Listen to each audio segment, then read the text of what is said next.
bienvenue dans une nouvelle vidéo. Aujourd'hui, on va travailler sur la résolution d'une équation graphiquement. La comparaison de deux fonctions et comment on peut déterminer graphiquement l'ensemble des définitions d'une fonction. Premièrement, déterminer le domaine de définition de la fonction f. On commence par limiter les bandes de cette courbe représentative de la fonction f. On trace la première droite qui est parallèle à l'axe des ordonnées. En même temps, elle est perpendiculaire à l'axe des abscisses. Cette droite coupe l'axe des abscisses au point de coordonnées -3, 0. On trace une deuxième droite qui est aussi perpendiculaire à l'axe des abscisses, en même temps parallèle à l'axe des ordonnées. Elle coupe l'axe des abscisses au point de coordonnées 9, 0. Donc, ces deux courbes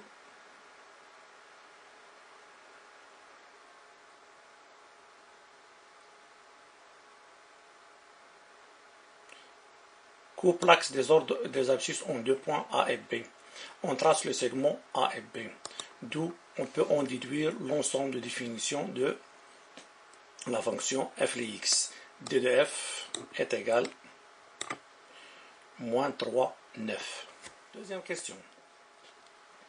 Quelles sont les images des réels -1, 4 et 8?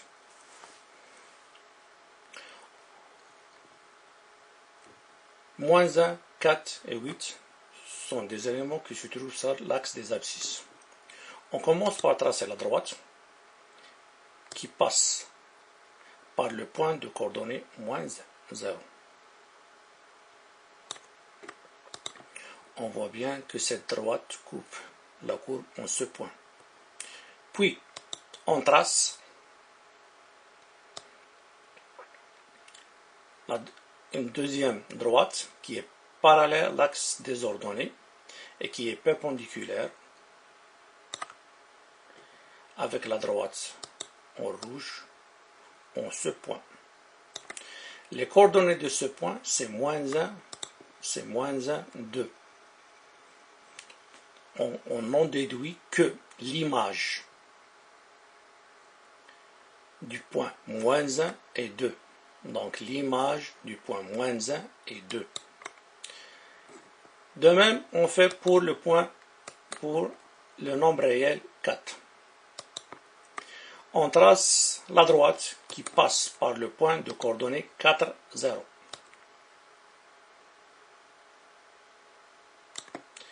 Cette droite coupe la courbe en ce point. Puis on trace la droite qui est perpendiculaire à la première droite en rouge en ce point. Les coordonnées de ce point, c'est -4, 4. Voilà, cette droite en bleu qui est parallèle à l'axe des abscisses coupe l'axe des ordonnées au point 0, 4. Donc, les coordonnées de ce point-là, c'est 4, 4. On conclut que l'image du nombre réel 4, c'est 4. Maintenant, on passe à le nombre réel 8. La même chose qu'on a fait tout à l'heure.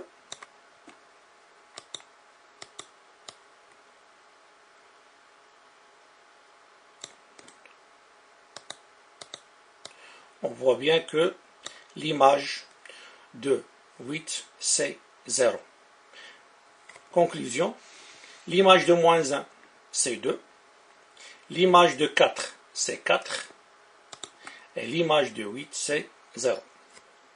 Troisième question. Quels sont les antécédents de -2 et 2? Les antécédents de -2 et 2. Analytiquement, quand on vous demande de déterminer les antécédents de -2 et 2, on commence par résoudre les équations f de x est égal à 2 et l'autre équation f de x est égal à -2. Maintenant, on va savoir comment déterminer les antécédents de deux nombres réels, -2 et 2, graphiquement. On commence par -2. La première des choses, on trace la droite qui passe par le point 0, -2. Donc l'image de 0, c'est moins 2. On voit bien que cette droite coupe l'axe. Coupe la courbe en 2 points. Le premier point, c'est celui-là, et le deuxième point, c'est celui-là. Donc, on trace la droite qui est perpendiculaire à la droite en bleu, en ce point-là, puis on trace la deuxième droite qui est perpendiculaire à la droite en bleu, en ce point. La première droite, elle coupe l'axe des abscisses au point 1, 0. On conclut que l'antécédent de moins 2, c'est 1, ou bien l'image de 1 est moins 2. La deuxième droite, elle coupe l'axe des abscisses au point de coordonnées 9, 0. On conclut que l'antécédent de moins 2, c'est 9, ou bien l'image de 9 est moins 2. D'où on peut conclure que les antécédents du nombre réel moins 2 sont 1 et 9. Sont 1 et 9. Maintenant, passons à la deuxième partie. Déterminer graphiquement l'antécédent du nombre réel 2. On commence par tracer la droite qui passe par le point de coordonnées 0, 2. Cette droite coupe la courbe en 3 points. Le premier, on trace la droite qui passe par ce point-là, il est perpendiculaire à l'axe des abscisses. Il coupe l'axe des abscisses au point de coordonnées 3, 0. Donc on conclut que le premier antécédent du nombre 2, c'est 3. On trace la deuxième droite. Cette droite coupe l'axe des abscisses au point de coordonnées 7, 0. On conclut que l'antécédent de 2, c'est 7. Donc ici, on a deux antécédents, 3 et 7. On voit bien que cette droite d'équation y est égale à 2 coupe la courbe en ce point. On trace la droite qui passe par ce point-là. Cette droite coupe l'axe des abscisses au point de coordonnées moins 1, 0. Donc les antécédents du nombre réel 2 sont moins 1, 3 et 7. Quatrièmement, résoudre graphiquement l'équation f de x est égal à 0 et f de x est égal à 6. La première équation f de x est égal à 0, c'est l'intersection de la courbe avec l'axe des abscisses. Toujours, quand on vous demande de résoudre graphiquement l'équation f de x est égal à 0, c'est l'intersection de la courbe avec l'axe des abscisses. On va représenter l'axe des abscisses avec la couleur bleue. On voit bien que cette droite qui est en bleu, c'est l'axe des abscisses, coupe la courbe en 3 points. Le premier point, c'est l'origine de coordonnées 0, 0. Le deuxième point de coordonnées 2, 0. Et le troisième point de coordonnées 8, 0. Donc, l'ensemble solution de l'équation f de x est égal à 0, c'est 0, 2, 8. S est égal 0, 2, 8. Maintenant, passons à l'équation f de x est égal à 6. C'est l'intersection de la courbe avec la droite d'équation y est égal à 6. On commence par représenter l'équation, la droite d'équation y est égale à 6. On voit bien que cette droite coupe la courbe en un seul point. Maintenant, on va chercher ce point-là. On trace la droite qui passe par ce point-là et qui est perpendiculaire à la droite d'équation y est égale à 2, l'équation 2. Cette droite en rouge coupe l'axe des abscisses en un seul point de coordonnées moins 3, 0. On conclut que l'ensemble solution de l'équation f de x est égal à 6, c'est moins 3. Donc S est égal à moins 3. La cinquième question résout graphiquement f de x, l'inéquation f de x inférieure ou égale à 2. La première des choses à faire, c'est tracer la droite d'équation y est égale à 2. On vient de tracer en vert. Géométriquement, qu'est-ce que ça veut dire f de x inférieur ou égal à 2?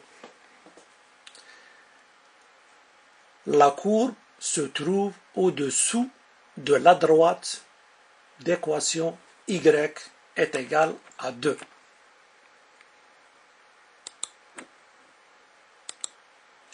On va représenter cette partie-là. Voilà. Et l'autre.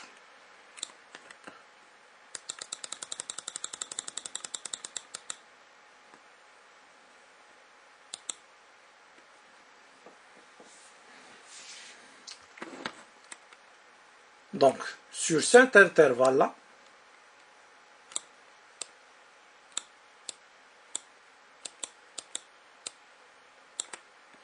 moins 1,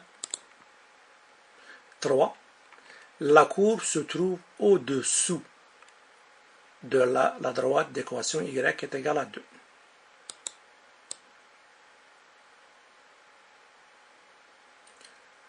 Sur cet intervalle-là, 7, 9, la courbe se trouve au-dessous de la droite y est égale à 2. Donc, l'ensemble solution de l'inéquation f de x inférieur ou égal à 2, c'est l'intervalle moins 1, 3, qui est ici, union l'intervalle 7, 9. L'intervalle 7, 9.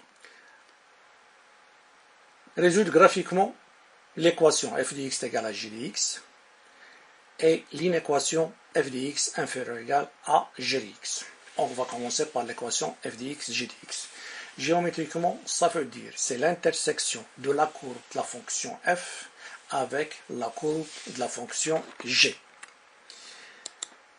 La courbe de la fonction f coupe la droite en ce point-là. Puis, en ce point-là. Puis, en ce point-là. Le premier, on voit bien, c'est l'origine. Les coordonnées d'origine, c'est 0, 0. Donc 0 est une solution de l'équation f de x égale à g de x.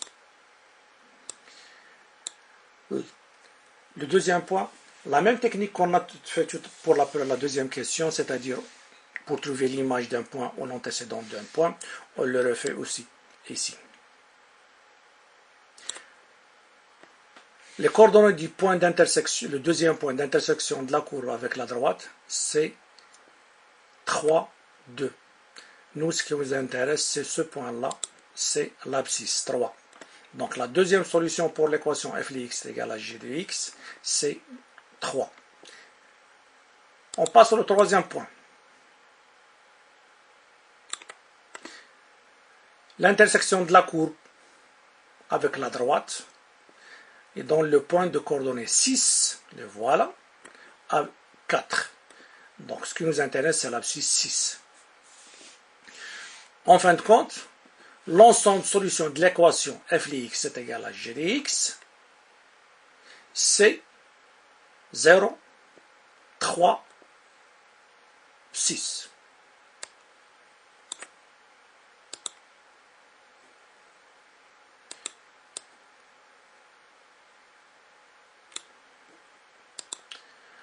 On passe maintenant à l'inéquation f de x a inférieur ou égal à g de x.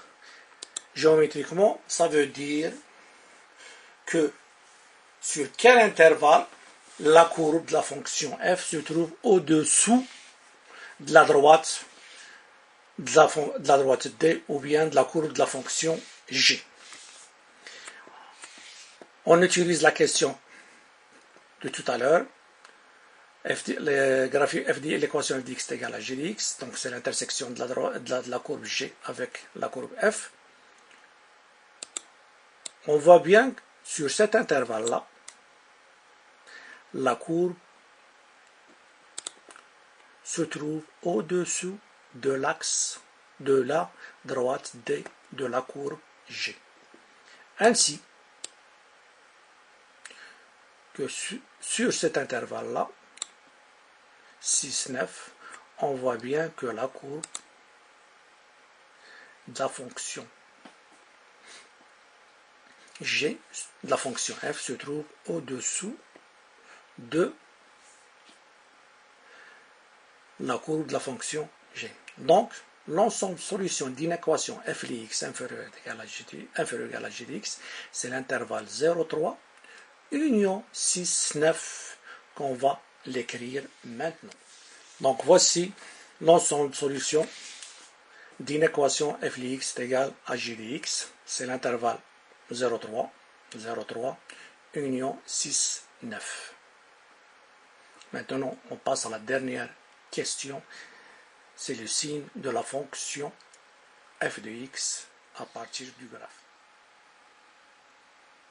La dernière question détermine le signe de la fonction f sur l'intervalle moins 3, 9, c'est-à-dire sur son domaine de fonction. La première des choses qu'il faut savoir, graphiquement, si on veut déterminer le signe d'une fonction,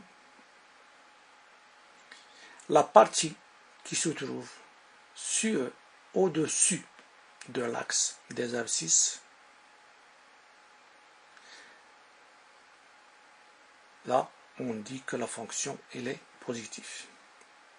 La partie de la courbe qui se trouve au-dessous de l'axe des abscisses, on dit que la fonction elle est négative. En arabe, الجزء ديال التمثيل بياني عندما يكون فوق محور الأفاصيل فإن الدالة تكون دالة موجبة، والتمثيل بياني عندما يكون تحت محور الأفاصيل الدالة تكون سالبة. On va déterminer l'intersection de la courbe avec l'axe des abscisses, on l'a déjà vu dans la question 4.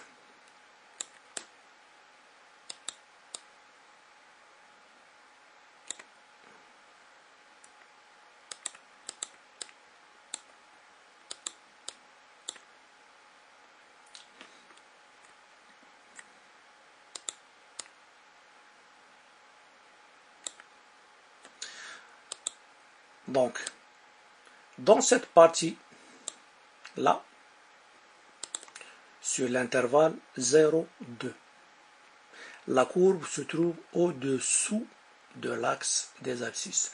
On dit que la fonction elle est négative. Sur l'intervalle moins 3, 0, la courbe se trouve au-dessus de l'axe des abscisses.